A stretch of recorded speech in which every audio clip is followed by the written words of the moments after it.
श्रीमद् भगवत गीता सार। भगवान अनंत हैं, उनका सब कुछ अनंत है। उनके मुख से निकली हुई गीता हमारे लिए बहुत कल्याणकारी है।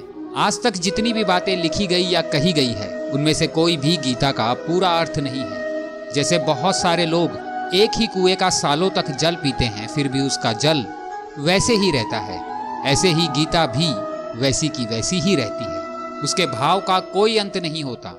कुएं के जल की सीमा हो सकती है, परंतु गीता के भाव की कोई सीमा नहीं हो सकती। श्रीमद् भगवत गीता वैदिक ज्ञान तथा समस्त शास्त्रों के अध्ययन को पीछे छोड़ देता है। भगवत गीता में न केवल अन्य शास्त्रों की सारी बातें मिलेंगी, और ऐसी बातें भी मिलेंगी जो कहीं और उपलब्ध नहीं है। जब सभी राजाओं ने तथा श्री कृष्ण ने दुर्योधन को संधि का प्रस्ताव दिया था, परंतु दुर्योधन ने युद्ध को ही उचित माना था, क्योंकि दुर्योधन किसी भी प्रकार से राज्य प्राप्त करना चाहता था, चाहे धर्म से, न्याय से, अन्याय से, परंतु किसी भी तरीके से वह राज्य चाहता था। उसका ऐसा भाव था, इसलिए विशेष रूप से दुर्योधन युद्ध की इच्छा रखता था। कुरुक्षेत्र में देवताओं ने यज्ञ किया था तथा राजा कुरु ने भी यहाँ पर यज्ञ किया था। राजा कुरु की तपोभूमि होने से इसको धर्म भूमि कुरुक्षेत्र कहा जाता है। यह सिर्फ लड़ाई की भूमि नहीं है, यह तीर्थ भूमि है।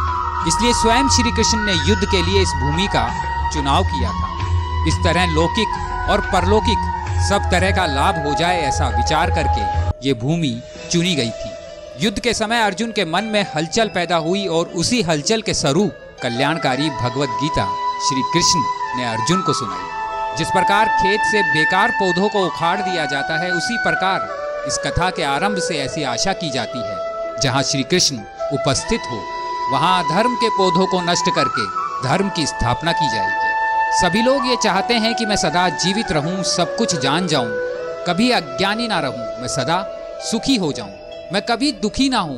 परंतु मनुष्य की चाहत संसार से कभी पूरी नहीं हो सकती। भगवत गीता आपके सभी सवालों का उत्तर है। जब आप भगवत गीता को पढ़ें या सुने तो अपने आप को अर्जुन ही समझें, क्योंकि जब आपका मन धरने पर बैठ जाता है तो भगवत गीता आपको सही रास्ता दिखाती है।